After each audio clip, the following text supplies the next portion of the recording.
Assalamualaikum warahmatullahi wabarakatuh. Ketemu lagi dulur-dulur dengan Rakluan, apa kabar? Semoga semua selalu sehat dan bahagia. Alhamdulillah hari ke-13. Ke-13 betul? 13 atau ke-12? Saya selalu lupa mengingat ya. Pokoknya pada hari ke-19 kembali bertemu dengan buka puasa. Di hadapan saya sudah ada lontong. Ini favorit saya banget ini kalau sudah bicara lontong. Dan ini sebelah ada sayur bobor, daun ketela, daun singkong. Bismillah. Satuan. Ada remah-remah tempe juga di sini. Ini dimasakkan oleh ibu-ibu di pinggir jalan. Alias beli takjilan. Seger banget. Saya suka ini karena kuahnya tidak terlalu pekat, santan.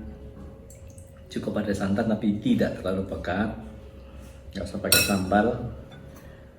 Nggak kepikir tadi mau bikin sambal. Sudah begini saja sudah cukup.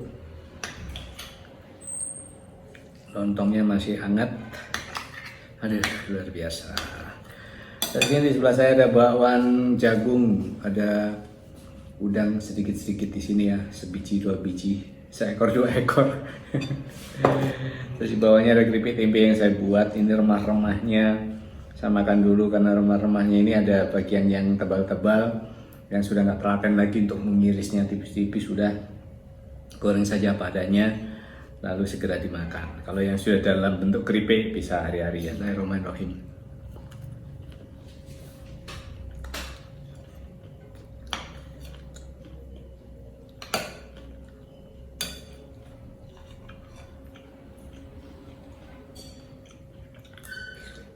Murah, satu bungkus sayur bobor daun singkong cuma 5.000. Sebungkus setengah kilo plastik kalau nggak salah ya.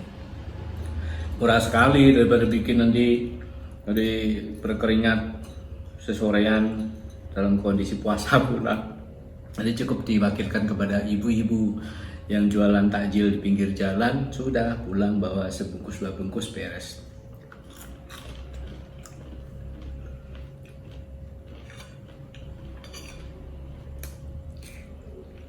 Mengapa saya menuliskan Wadang Belintrang di situ?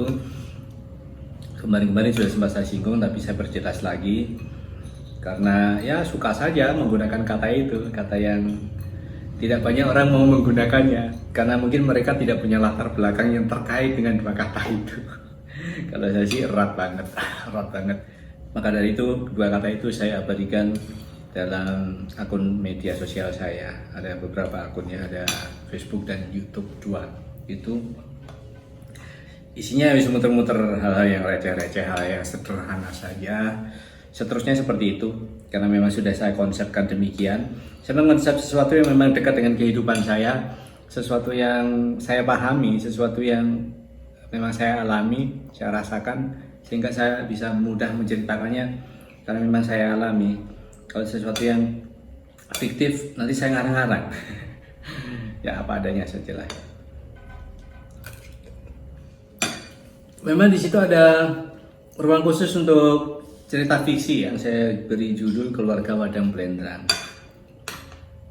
Di situ nanti akan ada yang namanya fiksi, ada bagian-bagian yang memang saya karang-karang, tapi sebagian adalah terlahir dari apa yang saya alami, apa yang saya jalani selama ini. Gabungan antara fiksi dan realitas. Begitu ya. Ya sedikit tahu tentang dunia yang saya geluti selama ini, baik dunia seni maupun dunia pendidikan. Nah itulah yang menjadi sumber inspirasi dari cerita-cerita yang saya tulis atau kisah-kisah yang saya sampaikan selama ini.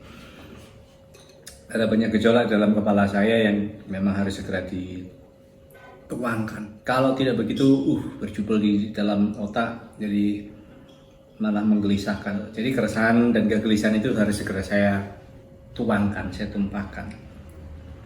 Ya sementara masih sedikit-sedikit ya, sedikit-sedikit semampu saya di sela-sela waktu bekerja.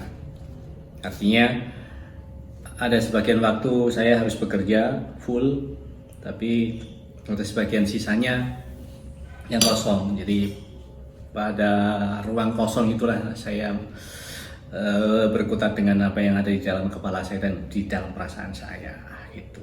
Maka lahirlah nanti cerita-cerita receh lagi cerita-cerita receh ya. Mudah-mudahan bisa menghibur, kalau tidak ya nggak apa-apa, skip saja.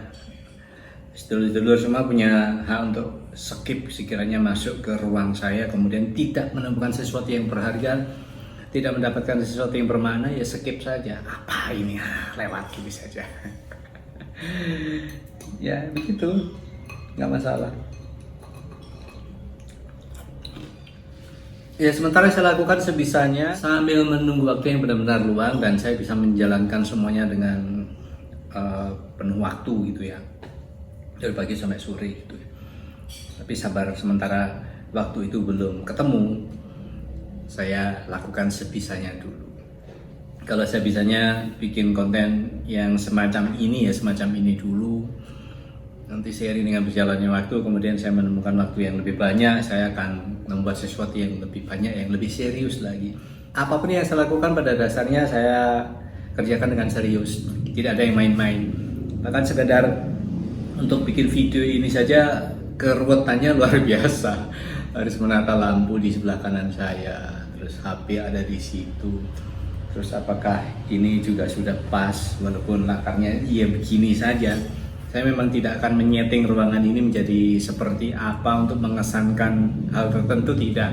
Ya sinilah dinding yang buluk dan kursi-kursi kuno yang entah berusia berapa saya nggak tahu.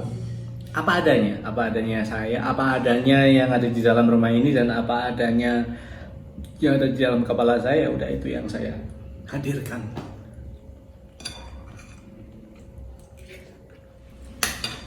Sejujurnya sempat saya berpikir kalau saya cuma membuatnya begini-begini saja apa ada yang nonton ya. Saya berpikir begitu karena terpengaruh dengan konten-konten yang keren-keren di luar sana, yang berlatar sesuatu yang wah, sesuatu yang apa ya, pokoknya luar biasa. Sementara saya cuma bisa seperti ini. Sempat sih terpikir gimana kalau di setting-setting saja ya dibuat begini begitu, tapi kembali lagi saya lebih suka memberikan sesuatu dengan sejujur-jujurnya, apa adanya. Jadi nanti kalau misalkan ada di antara sedulur yang berkesempatan dolan ke kampung saya dan masuk ke rumah saya, yowis iki, gak ada yang berubah. Dindingnya yang kusam, tapi di ruang tamu sana sempat dicat, terus yang ini enggak. Ini terjadi karena tahun lalu ada program ngecat, cuman waktunya nggak nutut. Akhirnya ini malah gak tersentuh sampai hari ini. Nah, sudah biarkan. Jadi estetik ini. Ini menghibur hati. Lain waktu saja kalau ada kesempatan dicat. Kenapa tidak saya cat? Karena saya melihat temboknya itu selalu protol-protol gitu ya. Temboknya tidak normal seperti tembok sebagaimana mestinya. Selalu protol, setelah ditempel protol lagi sekian bulan kemudian. Nah, akhirnya wes akarepmu. Mau kata protol-protol terserah. Itu ya, protolnya bersihkan ya udah, kodel-kodel dinding nggak masalah. Yang penting masih bisa dipakai untuk berteduh. Gitu saja. Karena kalau harus menyempurnakan dinding ini ya harus mengganti semuanya. Karena struktur dinding ini memang struktur dinding yang lama, entah bagaimana dulu cara membuatnya. Yang jelas memang jadinya seperti ini. Perekatnya menggunakan bata merah dan kapur. Zaman dahulu masih belum menggunakan semen. Jadi itu semuanya akan mewarnai halaman Facebook saya, halaman YouTube saya. Ngalir saja. Kalau ternyata nanti saya syuting di sini lagi, kemudian ini jadi lebih cerah karena sudah dicat temboknya, ya sudah, berarti ada perubahan. Tapi perubahan yang besar saya rasa tidak akan saya lakukan dalam waktu dekat ini. Sebentar lagi Lebaran, nggak mungkin rasanya untuk harus nambal-nambal yang terlalu ini. Karena kalau menambal otomatis harus merontokkan dulu bagian yang sudah mulai menggelembung, dirontokkan. Dan kalau itu dilakukan bisa seluruh dinding, akhirnya merembet kemana-mana gitu ya. Ya sudah, biarkan seperti ini saja. Cukup itu dulu kisah receh ngalor ngidul yang saya sampaikan hari ini. Ketemu lagi lain waktu, semoga kita semua selalu sehat dan bahagia. Assalamualaikum warahmatullahi wabarakatuh. Dadah.